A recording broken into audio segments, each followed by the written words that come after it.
Kulturna panorama.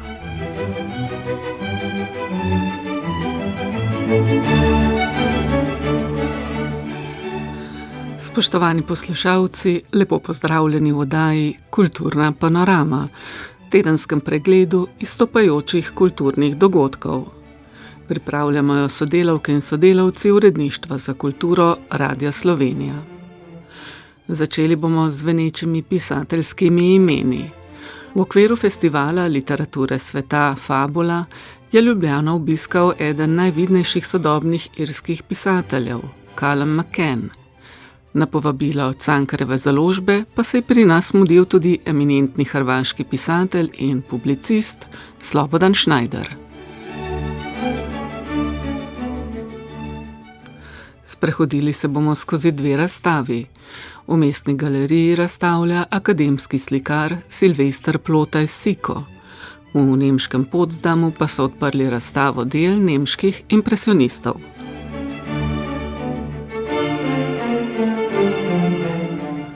Predstavljamo tudi, kaj so pokazale nove arheološke raziskave na lokaciji zgradnje NUK 2 ter Evropski muzej romske kulture in zgodovine, ki je svoja vrata odprl v Murski Soboti.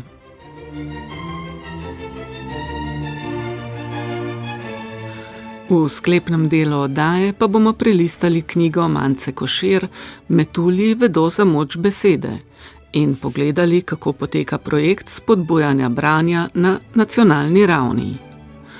Oddajo bom povezovala Tina Kozin, ki vas tudi vabim k poslušanju.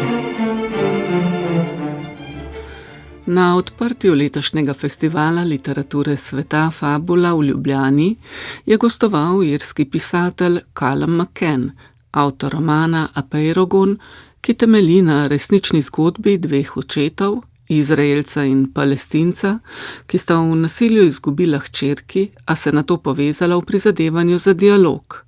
McCannov roman, ki je v izvirniku izšel leta 2020, zdaj pa v prevodu Jerneja Županiča še v slovenščini, poudarja človeško razsežnost konflikta, vendar je njegovo gostovanje naletelo tudi na pomisleke. Na primer o prikrivanju izrazite neenakosti moči med Izraelci in Palestinci, ali da o tem piše zahodni avtor. McCann je tik pred odprtjem Fabule takole opisal, kako je prišlo do nastanka romana Apeirogon. So I went to Israel and Palestine in 2015 with a group of activists. Leta 2015 sem s skupino aktivistov obiskal Izrael in Palestino. Tam smo bili že nekaj tednov in nekako sem bil kar ponosen nase, ker prihajam iz Irske in sem veliko časa preživel na severnem Irskem. Mislil sem, da me dogajanje tam ne bo tako močno prizadelo. Potem pa sem nekega večera proti koncu potovanja vstopil v zelo majhno pisarno v Bejt-Džali na obrobju Jeruzalema. Tam sta sedela dva moška, eden Izraelec, drugi Palestinec. Pomislil sem, spet ista zgodba. Toda v 15 minutah sta mi njuni zgodbi strli srce. Oba sta izgubila hčerki. Vedel sem, da me je to srečanje spremenilo. Živim v New Yorku, prihajam iz Irske. Ko sem se vrnil tja, sem si rekel, ne morem pisati o teh moških. Nisem Izraelec, nisem Palestinec, nisem musliman, nisem Jud, nič od tega. A kljub temu sem se vedno znova vračal k njunim zgodbam. Tedne in mesece sem razmišljal o njih, zato sem jo na koncu poklical, privolila sta in tako sem začel pisati. Komparativistka in literarna prevajalka Katja Zakrajšek je na spletnem portalu Mešanec v odmevnem zapisu o letošnjem festivalu Fabula kritično zapisala, da izbira tega romana ta trenutek in še pod naslovom Soodgovornosti deluje kot še ena strategija obojestranjanja, izrazito asimetrične situacije kolonialnega nasilja in genocida. In kako na vprašanje o problematičnosti simetrije literarne upodobitve, ko pa ima Izrael nad Palestino odločno vojaško, gospodarsko in politično premoč, odgovarja Callum McCann. I think it's really important. It's a great question. Yes, I worried all the time. I mean, I worried that Da, to je zelo pomembno vprašanje in odlično vprašanje. Ves čas sem razmišljal o tem. Skrbelo me je, kako bo knjigo sprejela desnica in res jo je sprejela na določen način. Knjiga je bila v Izraelu celo prepovedana. Skrbelo pa me je tudi, kako jo bo sprejela levica, da bi morda rekli, da poskušam izenačiti obe strani. Mislim pa, da če v knjigi ostaneš dovolj dolgo, opaziš, da se pojavijo vprašanja o vojni, o neenakosti. Rami, Izraelec, priznava vse te probleme na način, za katerega bi si želeli, da bi ga bilo sposobnih več ljudi. Zato se mi zdi pomembno poudariti, to ni roman o enakovrednih položajih. Prikazom sovraštva, kot jih pogosto vidimo v medijih, ne dajem enakega prostora. To so človeške zgodbe in na koncu se vse skrči na zelo preprosto človeško raven. Knjiga priznava, da ni enakosti v smislu moči, obstaja pa enakost v človeškosti. In še? Some people look at that and they think it's ridiculous. But what other answer is there? Nekateri ljudje o možnosti dialoga, medsebojnega razumevanja pravijo, da je vse skupaj naivno ali celo smešno, toda kakšen drug odgovor sploh obstaja? Res me zanima, ali obstaja kakšen drugačen odgovor? Ali so nam odgovori, ki jih imamo zdaj, všeč? Nam je všeč, kar se dogaja? So nam všeč zidovi, ki se gradijo? Nam je všeč grozljiv pokol, ki se je zgodil v Gazi? In to, kar se dogaja na Zahodnem bregu? Kakšna je torej rešitev? Mislim, da Rami in Bassam dobro vesta. Nič se ne bo končalo, dokler se ne bomo začeli pogovarjati. In nič se ne bo končalo, dokler ne bomo začeli razumeti, da smo si v resnici veliko bolj podobni, kot pa različni. Potem pa je tu še vprašanje mojega mesta v vsem tem. Kot irski pisatelj, ki živi v New Yorku, o tem pogosto dvomim. Pogosto se vprašam, ali sploh imam pravico biti tukaj, ali smem pisati o tem. Toda nihče drug ne pripoveduje zgodbe Ramija in Bassama na način, kot sta si ga želela. Zato se mi zdi, kot da sem na nek način obsojen na to, da to počnem. Morda razumem malo več zato, ker sem Irec. Morda zato, ker sem našel prava človeka in pravo literarno obliko. Vem pa eno, znam z besedami. To je tisto, v čemer sem dober in zato bom to počel, dokler bom čutil, da delam prav.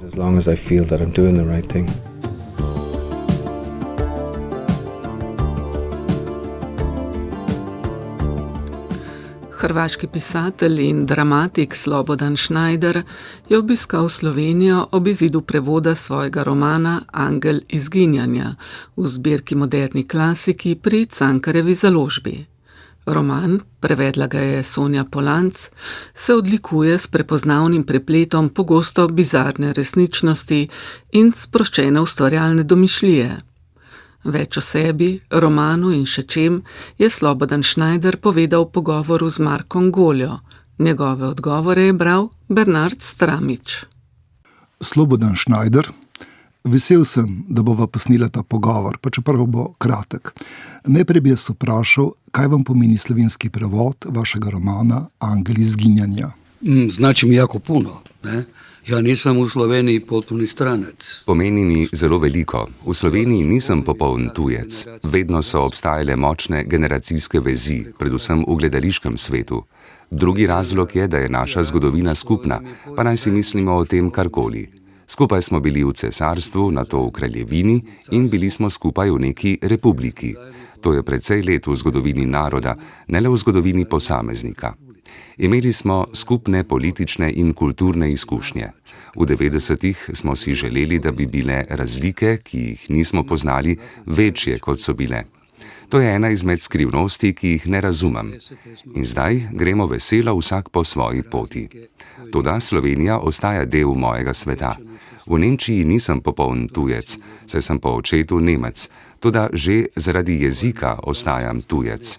Glavni razlog pa je, da si ne delimo skupne zgodovine. Kot pripadniki študentskega gibanja smo sicer želeli biti del Evrope. Gibanje se ne razlikuje pretirano v različnih državah. Toda to sta dva svetova. Za mene Slovenija ne bo neki drugi svet. Tudi če bi v Sloveniji umrl, to ne bi bil zame drugi svet. Kdaj ste postali Slobodan Schneider? Vaše drame, Hrvaški Faust, že leta in leta ne igrajo na hrvaških odrih, vi pa še vedno vztrajate kot pisatelj. Možda sem ja neki poseban luđak, znate. Mogoče sem norec posebne vrste. Pisanje je nedružabno početje. Na otoku imam celico, zavlečem se vanjo in ne maram, da me kdo gleda. Pisec je čudak sam po sebi. Že branje je izstop iz družabnih stikov.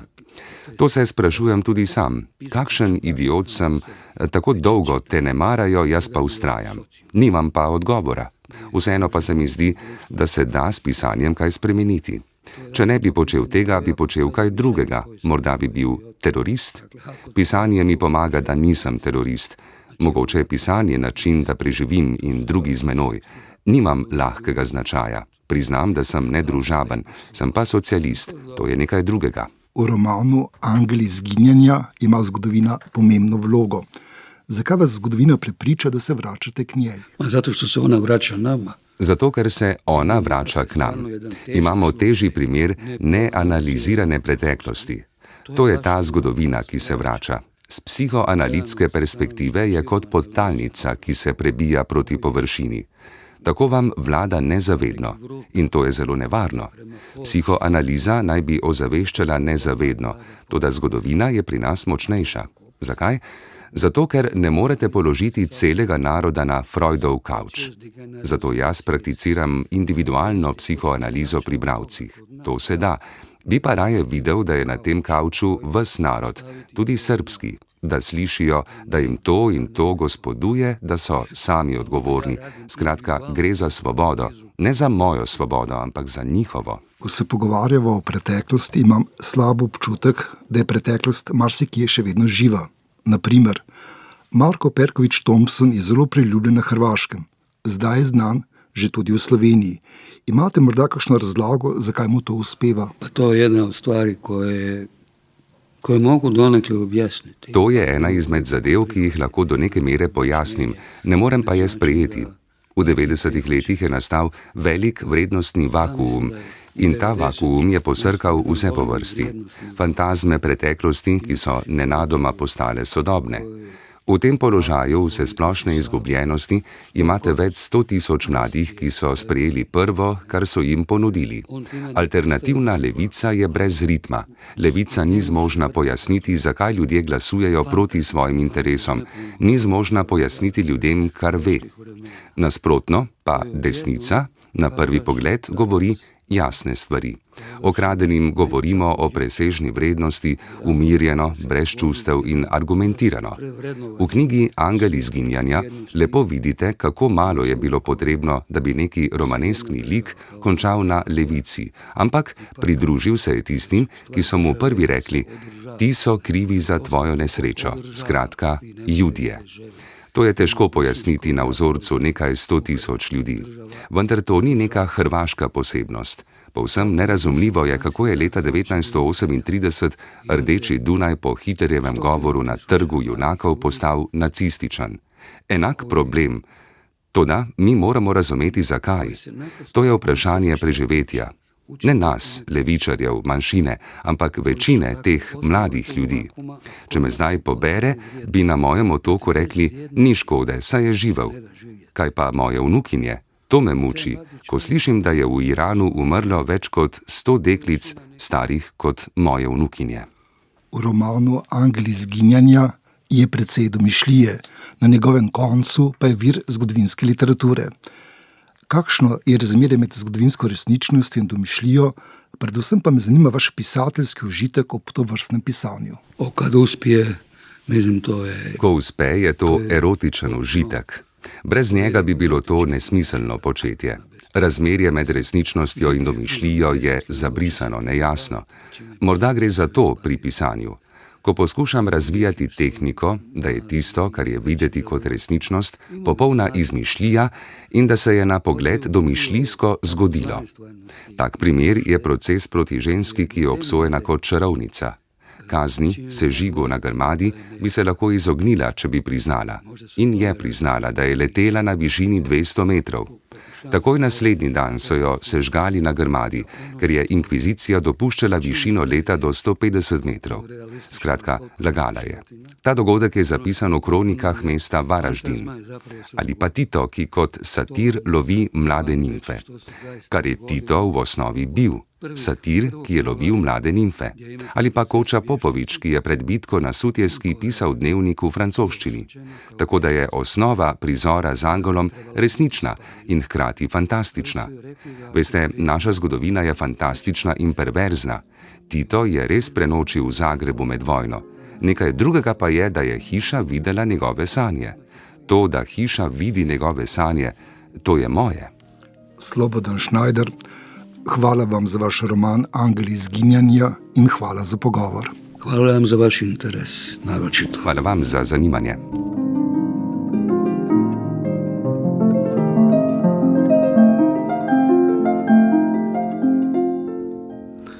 Kako sanjati nazaj je enigmatičen, morda rahlo absurden in humoren naslov razstave Silvestra Plotajsa Sika, ki so jo ta teden odprli v Mestni galeriji Ljubljana. Pregledna razstava prinaša izbor del iz 40 let njegovega opusa, prepoznavnega po barvitosti in humorju. Na ogled bodo 3. maja, ob spremljevalnem programu napovedujejo tudi izid kataloga, več pa Iza Pevec. Ko govorimo o slikarstvu Silvestra Plotajsa Sika, moramo nujno govoriti tudi o barvah. Intenzivnih, žarečih, nasičenih in pogosto kontrastnih. Močne rdeče, rumene, modre in zelene pogosto so postavlja brez mehkih prehodov in nas posrka v svoj igriv, humoren in poseben svet. Kustos razstave Sarival Sosič. Te barve so na eni strani seveda eksplozija čustev in hkrati eksplozija narave, ki nas obkroža skozi oči umetnika, kjer, če smo pazljivi, dejansko pri močnih osvetlitvah zaživijo ali zažarijo barve, in ko to prenese avtor na platno, imamo občutek, kot da je prinesel nek del življenja, nek del te svetlobe, ki nas obkroža, veliko dela, in iz teh barv potem ustvarjajo določene vsebine, motive, ki, kot sam pravi, so sicer pomembni, zato daje tudi natančne naslove, zelo eksplicitne, a hkrati se mu zdi, da je pomembno ravno to nanašanje barve, plastenje, z pomembnimi poudarki, kaj bo prva barva in kaj bo zadnja barva, in potem ta ritem, ki se preigrava skozi nekoliko zgodbo, in potem nastanejo ta močna likovna dela, sveža dela.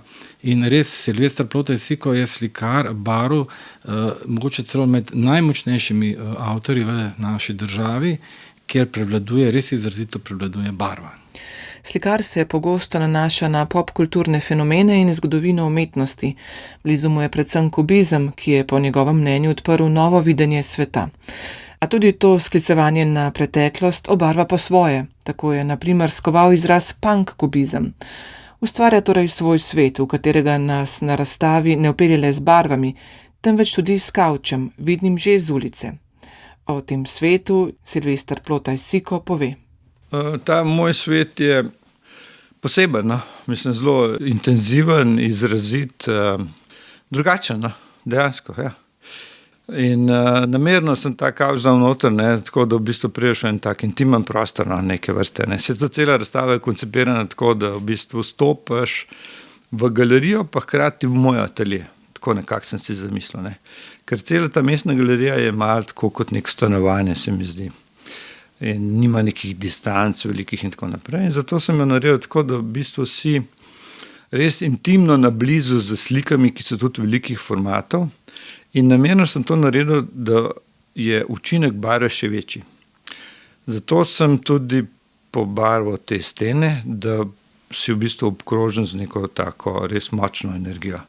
To mogoče ne bo razstava za vsakega, mogoče bo koga tudi kaj motil, ampak to je moj svet. Kako sanjati nazaj je naslov razstave, pa tudi ene izmed razstavljenih slik. Kaj vam pomeni ta naslov, tako v kontekstu slike, kot v kontekstu razstave? Dejali ste tudi nekje, da so vaši naslovi lahko tudi zavajajoči. Ja, zelo veliko se ukvarjam z naslovi, ker tudi pišem poezijo, že v bistvu istočasno s slikarstvom 40 let, več že. Zato poskušam gledalca na nek način usmeriti skozi te naslove v svoje slike, pa hkrati ga tudi malo zapeljati v nek labirint, da malo ga zavedem, pa potem začne razmišljati, kaj pravzaprav to pomeni. Ne? Kubizma lačni banani, se mi zdi tak duhovit naslov. Ne? Kako sta lahko banani lačni, ne? To mi ni čisto jasno, ne? Ampak v sliki je vse možno, ne? In tudi v poeziji je vse možno. Ne? Smo v drugačnem svetu, ne? To ni naš realni svet, v katerem nič ni mogoče, ne? Tukaj je vse mogoče. Zato poskušam vedno dodati z naslovi neko dodano vrednost v bistvu sliki. No? Zelo malo pravzaprav slike, ki nimajo naslova. Hkrati mi pa tudi zanima ta grafizem, ne? Da ti nekaj napišeš na sliko, to se mi zdi ena taka fina tradicija v slikarstvu, ki mogoče malo izumira, mene pa to zelo všeč. Podobno kot se naslov razstave sprašuje, kako sanjati nazaj, se tudi obiskovalec najprej sreča z avtorjevimi novejšimi deli in nato koplje globje do starejših z bolj zamolklo barvno paleto. A umetnikova poetika in likovni jezik sta prepoznavna skozi ves opus, ki traja že 40 let. Že desetletja zelo sistematično vztraja v svojem likovnem jeziku, zelo prepoznavni poetiki. Avtor je res v tem smislu viden. Hkrati pa se mi zdi, da ima en tak poseben pristop. Na eni strani je lahkoten in spet zelo resen. Preigrava neke spomine, neke kombinacije modernizma 20. stoletja z navezavami od kubizma, celo nadrealizma, pa vse tja do seveda novodobnega pop-arta, tudi postmodernizma. Tako da nekako se druži ta figuralika z idejo celo abstraktne umetnosti, ki se vidi v nagnjenosti k barvi.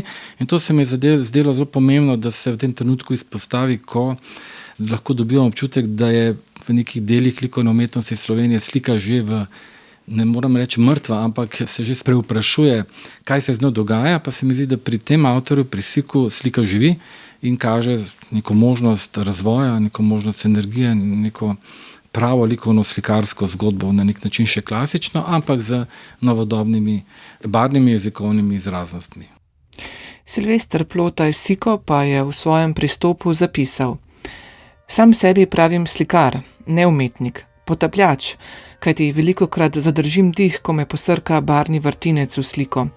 In nikoli natančno ne vem, kaj bom prinesel na površje, kaj bo nastalo. V mojem slikarskem procesu ni napak in popravkov. Slika preprosto nastane in kriči. Rad imam kričeče slike. Mogoče sem slikar kričač?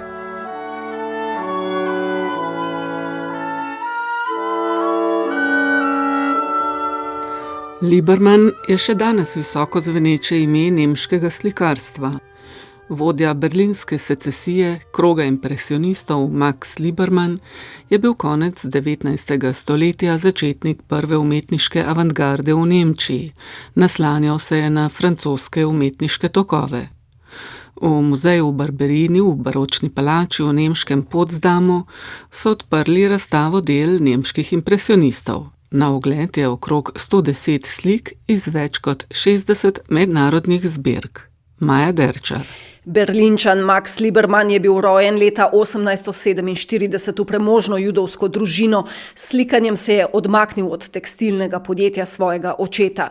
S strogim pruskim ustvarjalnim ritmom se je uveljavljal v Münchnu, na Nizozemskem, v Parizu, Rimu in seveda Berlinu. Do slave se je povzpel v svojih zrelih letih še pred 20. stoletjem. Leta 1920 je prevzel vodenje Pruske akademije umetnosti, ki jo je po lastnih besedah vodil kot despot. Pomen Liebermanna in sodobnikov Korinta, Urija, Zlevokta je toliko večji, če razumemo, da so se zgledovali po francoskem impresionizmu in to po francosko-pruski vojni 1871, ko je bila sosednja država osovražena. Ortrud Westheider, direktorica muzeja Barberini v Potsdamu za RTV Slovenija. Denn es ging ja im kaiserlichen Deutschland, da gab es eine sehr strenge Kunstpolitik und eigentlich war nach dem deutsch-französischen V cesarski Nemčiji je obstajala zelo stroga umetniška politika. Francoski imperij po nemško-francoski vojni nemškemu cesarju sploh ni bil povšeči. S sončnimi pegami in slikanjem svetlobe pa so Liebermann in drugi umetniki v Nemčiji pravzaprav vzpostavili francosko slikarstvo in ga počasi uveljavili. To je bilo opozicijsko gibanje. Novo slikarstvo je bilo uporniško, avantgarda je bil bojni izraz. Nemški impresionisti so prikazovali zgodbe, gledališče, čustva. Liberman je sprva slikal prizore iz življenja na obrobju in za dober denar portrete. Slabšalno so mu sprva rekli Armen Leute Maler, slikar revežev. Valentina Plotnikova, kustosinja razstave. Was für die deutschen Impressionisten nochmal wichtig war und das eigentlich hat Kar je bilo za nemške impresioniste še posebej pomembno, je pravzaprav zelo natančno izrazil sam Liberman. Umetnost mora narediti vidno to, kar je bilo doslej nevidno, to, kar leži pod pojavnostjo, dušo in življenje. In prav to je bil cilj impresionistov v Nemčiji. V svojih delih so želeli pokazati povezavo med pojavnostjo in notranjo izkušnjo. Svojeglavi Max Liberman je bil do 1911 vodja berlinske secesije, umetniškega združenja, ki se je zoperstavilo državno nadzorovani umetnostni politiki. Znan je bil po zavračanju del mlajših kolegov, nekateri so se že pomikali proti ekspresionizmu. Obiskovalca razstave v Potsdamu Petra Hartmana, izkaže se, da je upokojeni direktor muzejev v nekdaj vzhodnem Berlinu, vprašam, ali čuti razliko med Libermanom in francoskimi impresionisti. Absolut, ja. Hat sich danach zwar gerichtet, ein bisschen kannte sie ja alle, hat sie auch gesammelt in seinem. Absolutno, ja. Po Francozih se je sicer ravnal, vse je poznal, njihova dela je zbiral v svojem ateljeju ob Brandenburških vratih v Berlinu. Tam je viselo veliko francoskih impresionistov, torej Manet, Monet, Renoir, Caillebotte, Sisley, ampak razvil je povsem svoj slog, podobno lahkoten kot pri Francozih, zelo prijeten, a vendar malo nemški, malo tudi pruski. Omenjen je bil atelje ob Brandenburških vratih, tam je imela premožna judovska družina Liberman stanovanje in tam se je slikarju ob prizorih nacističnih zborovanj v 30 letih prejšnjega stoletja obračal želodec. Že leta 1909 je kot premožen umetnik kupil vilo ob jezeru Wannsee, kjer je v poznejših letih slikal skoraj izključno svoj vrt in naravo in kjer je našel zatočišče pred nemirno Weimarsko republiko in nato pred nasiljem ter drastičnimi političnimi in družbenimi spremembami. Danes je Libermanova vila odprta za obiskovalce, lučaj stran od najbolj znane vile Wannsee, v kateri so se nacisti januarja 1942, 7 let po Libermanovi smrti, dogovorili o načinu izgona in množičnih pobojev Judov. Maxova vdova Marta Liberman si je leta 1943 pred deportacijo v taborišče Theresienstadt vzela življenje. Nacisti so zasegli precej Libermanovih del, tudi dela francoskih avtorjev, ki jih je imel v lasti, Ortrud Westheider. Ta dela so bila nasilno prodana, hči Kete, ki je pobegnila v ameriško izgnanstvo, jih je lahko rešila le malo. Do danes za mnoge slike ne vemo, kje se nahajajo in ali so bile uničene. Ohranilo naj bi se sicer več kot 500 Libermanovih oljnih del. V Potsdamu je razstavljena tudi njegova slika Jezdeca na plaži, ki je veljala za pogrešano vse do 2010, ko so oblasti v stanovanju Münchenčana Corneliusa Gurlita, čigar oče je bil trgovec z umetninami pod nacisti, našle več kot 1500 umetnin, tudi impresionistov. Danes so razstave umetniških del iz obdobja impresionizma med najbolje obiskanimi v Nemčiji, tudi v Potsdamu, kjer bo avantgarda na ogled do 7. junija.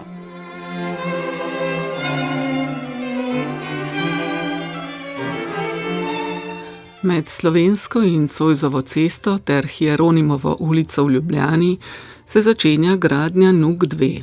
Od jeseni 2024 do pomladi 2025 so potekale še zadnje arheološke raziskave na tem območju. Vodil jih je Center za preventivno arheologijo Zavoda za varstvo kulturne dediščine Slovenije. Izbor arheoloških najdb si je zdaj mogoče ogledati v zakladnici Mestnega muzeja Ljubljana na razstavi z naslovom Od zasebne hiše do javnega kopališča. Več pa v prispevku Staše Grahek. Kustosinja Mestnega muzeja Ljubljana, doktorica Bernarda Županek, pravi, da ima v spominu Mestnega muzeja NUK 2 pomembno mesto.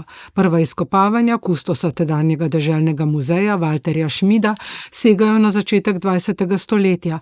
Pozneje je tu izkopavala Ljudmila Plesničar-Gec, nato dr. Andrej Gaspari, zadnja arheološka izkopavanja pa je vodil Blaž Orehek.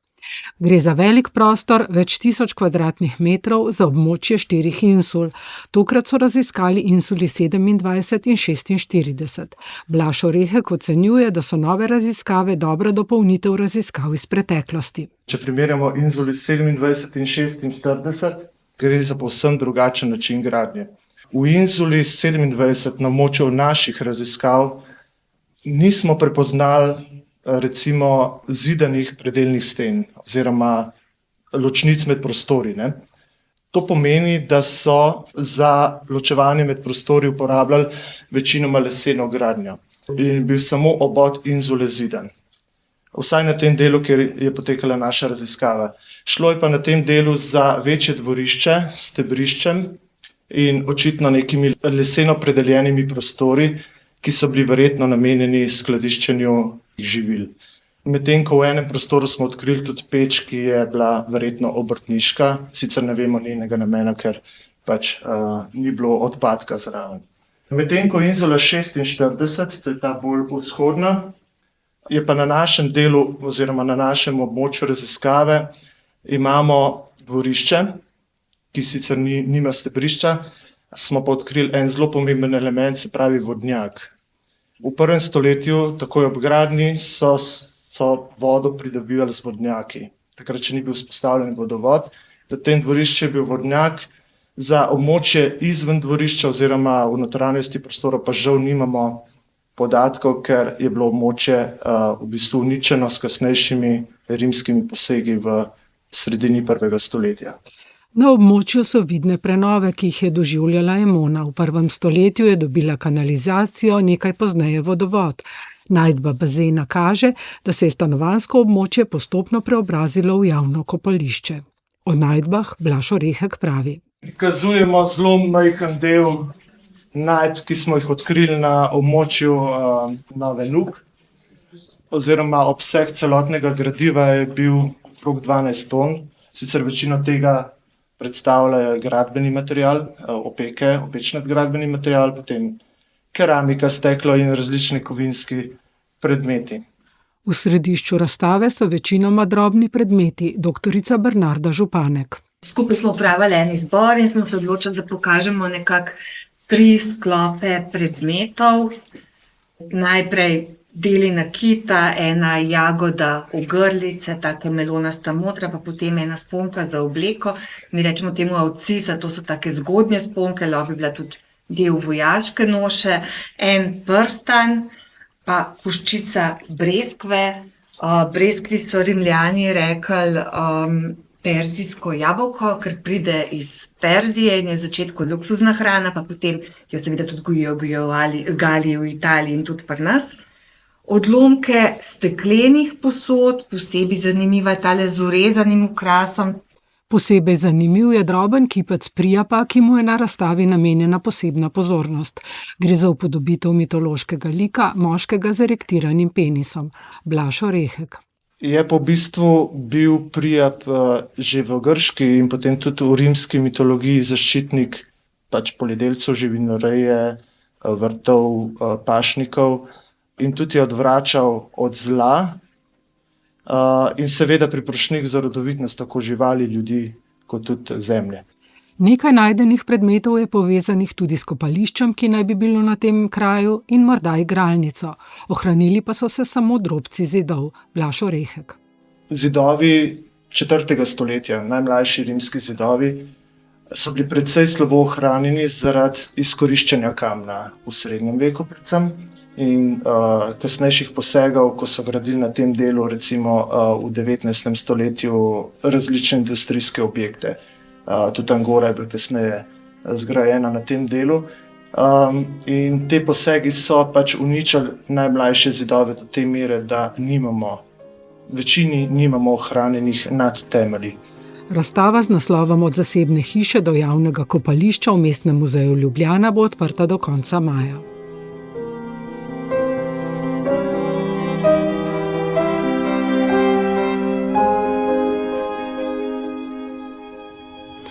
Romi so narod brez države, že stoletja pa živijo tudi pri nas.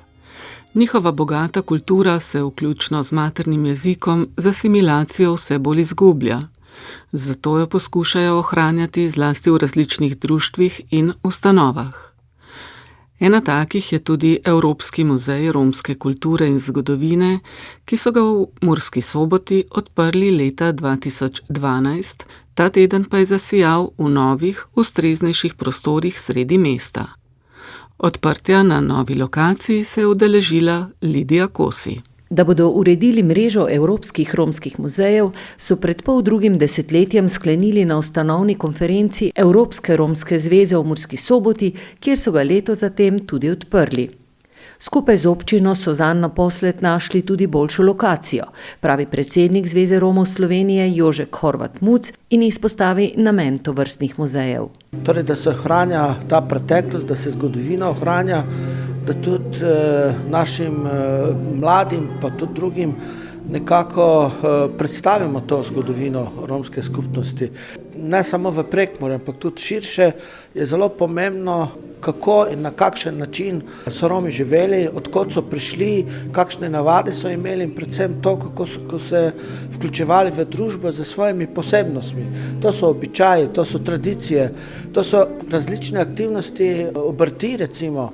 Vse to, kar je v preteklosti pravzaprav bilo zelo pomembno in identično za romsko skupnost, je treba seveda v tem času tudi pokazati, ohranjati, zaradi tega, ker recimo določene stvari več pri romski skupnosti ne obstajajo.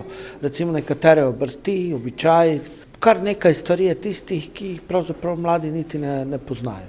Evropski muzej romske kulture in zgodovine bo v Murski Soboti deloval tudi kot prostor znanja, izobraževanja in dialoga, ter kot osrednja točka sistematičnega zbiranja in predstavljanja romske kulturne dediščine. Murskosoboški župan Damjan Anželj je ponosen na vse dosežke romske skupnosti, seveda tudi na samostojen muzej. Romska skupnost tukaj prebiva že vrsto let v sožitju, v sobivanju in dejansko je to zasluga tako ene kot druge strani, torej večinskega prebivalstva, kakor tudi pripadnikov romske skupnosti, da zmorejo razumeti pomen sobivanja in sožitja in danes je to ena nadgradnja.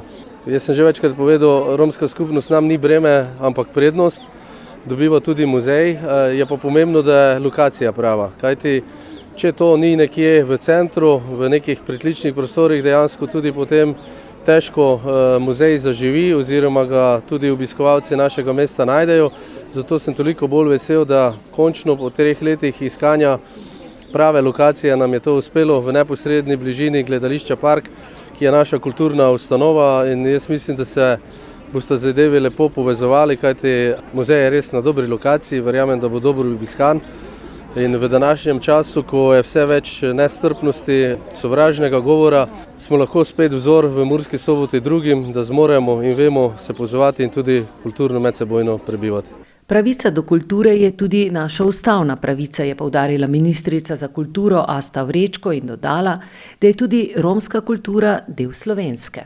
Tak dogodek ni samo umeven, to je trajala skupnost, ki se gradi in ravno v tem muzeju vidimo od 60 let naprej, kaj se je vse naredilo na področju vrtcev, šolstva in seveda tudi razvoja kulture. In ko mi začnemo sedeti za isto mizo, ko sploh začnemo govoriti isti jezik, in ni jezik nestrpnosti in sovraštva, ampak je jezik vključenosti, spoštovanja, demokracija, pa lahko stopimo en korak naprej. Zdaj, kulturne pravice so človekove pravice in romska kultura je tudi del slovenske kulture in zaradi tega potrebujemo to široko razumevanje, ki smo ga včasih že imeli in verjamem, da ga imamo in ne smemo si zaradi nekih tragičnih dogodkov ali pa zaradi splošnega naširjenja sovraštva in diskriminacije pustiti odvzeti vsega, kar smo vsi skupaj kot skupnost že dosegli in naredili.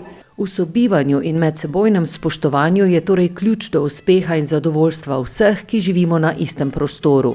In to potrjuje tudi razstavljeno gradivo v Evropskem muzeju romske kulture in zgodovine v Murski Soboti.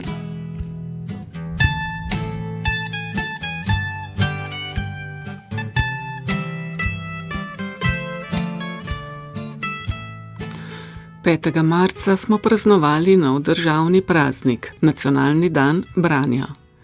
Pobudo zanj je dala skupina posameznikov in posameznic, ki delujejo na različnih področjih knjige. Skupaj so ugotovili, da zapuščina leta 2024 umrle novinarke, publicistke in javne intelektualke Mance Košir nosi velik naboj za branje in promocijo branja, knjig in jezika. Osrednji dogodek nacionalnega dneva branja se je zgodil v njenem rojstnem mestu Maribor. Po celotni državi pa so potekala dogajanja posvečena branju in bralni kulturi. Na dogodku v knjigarni Konzorcij v Ljubljani so predstavili najnovejšo knjigo Mance Košir Metulji vedo za moč besede. Več pa v prispevku Urške Savič. Branje je veselje. To je bilo geslo letošnjega praznika branja, ki se bo od zdaj vsako leto odvil 5. marca, na rojstni dan osebe, ki je praznik navdihnila, Mance Košir. Ob tej priložnosti je pri Mladinski knjigi išla nova knjiga njenih esejev, spremnih besed in zapisov o knjigah Metulji vedo za moč besede. Rdeča nit zbranih del je branje in odnos do knjig. Zbral jih je pisatelj in grafični oblikovalec Žiga Valetič.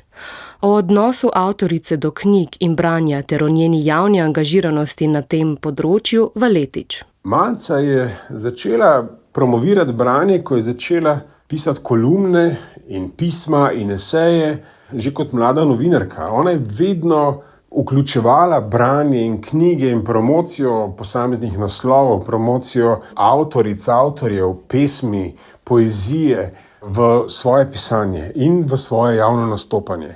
Vedno je citirala odlomke, vedno je poudarjala pomen določenih romanov, avtorjev, pesmi in tako naprej.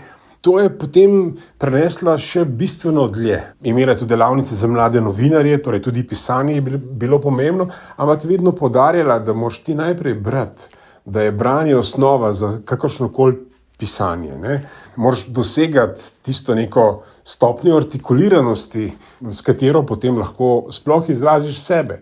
Seveda moraš pa najprej pogledati, kako drugi to počnejo, da sploh vidiš, kje si, kdo si. Skratka, branje je tudi odkrivanje samega sebe. Manca je to velikopotezno počela najprej še z bralnimi klubi, beremo z Manco Košir, ki so se ustanovili v okviru Andragoškega centra Slovenije.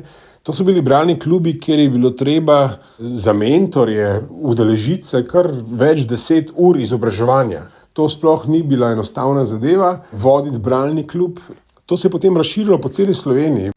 Sogovornik je poudaril, da je Manca Košir odprla prostor za ženske, ki prej niso imele toliko glasu, kot jim ga je omogočila ona. Več kot 30 let je vodila pogovorne večere, na katerih je predstavljala avtorje in avtorice ter prevajalke in prevajalce knjig. Ni se bala zahtevnih in težkih tem. Nagovarjala je odnose v družini in med partnerji, vzgojo otrok, umiranje in smrt, poudarjala je pomen komunikacije. V njenem življenju je bilo vse prežeto s knjigami in branjem. Kaj o pomenu branja meni sam Žiga Valetič? Branje ima ogromno pozitivnih vidikov. Branje je zaslužno za razvoj družbe, zaradi tega, ker gre pri družbi znanja točno za to, da smo razgledani, da imamo splošno razgledanost in da imamo znanje, s katerim potem delujemo v tem svetu. Do tega, da ima branje učinke na individualni ravni, da prispeva k osebnostni rasti, širini uma, razgledanosti in duha. In seveda tudi upočasnjuje na nek način ta hiter čas, tako da branje ima ogromno pozitivnih učinkov. Recimo raziskava, ta zadnja, kaže, da tudi mladi mogoče celo zdaj več berejo, kot so brali prej. Je pa res, da je tega branja bistveno več kar naenkrat v angleščini. Kar je dvorezni meč. Po eni strani je to seveda dobro, po drugi strani pa upada bralna pismenost. Razlogi za upad branja med prebivalstvom Slovenije so različni, še dodaja in razloži Valetič. Od novih tehnologij do uporabe najprej računalnikov, zdaj potem interneta in zdaj telefonov. Knjiga je postala mogoče manj zanimiva za ljudi ali pa celo odvečna, ker zahteva neko počasnost, ampak že 7. raziskava Knjiga in bralci je nastala leta 2024 in mislim, da se približno na vsakih 5 let. Te raziskave kažejo, načeloma v Evropi več ljudi prebere vsaj eno knjigo, kakor v Sloveniji. V Sloveniji je to nekaj čez 50%, ampak smo pod evropskim povprečjem. Te raziskave vsakokrat, ko so prišle v javnost, so bile vedno bolj zaskrbljujoče in nekako ni bilo odgovorov, kaj pravzaprav narediti. Seveda so bile različne pobude, ampak se mi zdi, da smo mogoče čakali, da dosežemo neko dno. In v resnici ta nacionalni dan branja tudi mi, pobudniki, vidimo kot neko priložnost, da se od tega dna odbijemo, da se začne branje spet prikazovati v nekih pozitivnih vidikih. Ob državnem prazniku je Mladinska knjiga začela projekt spodbujanja branja na nacionalni ravni. Kot ambasadorke in ambasadorji branja so se jim pridružile znane osebnosti, a vrednote branja lahko širi prav vsak, ki mu je branje v veselje.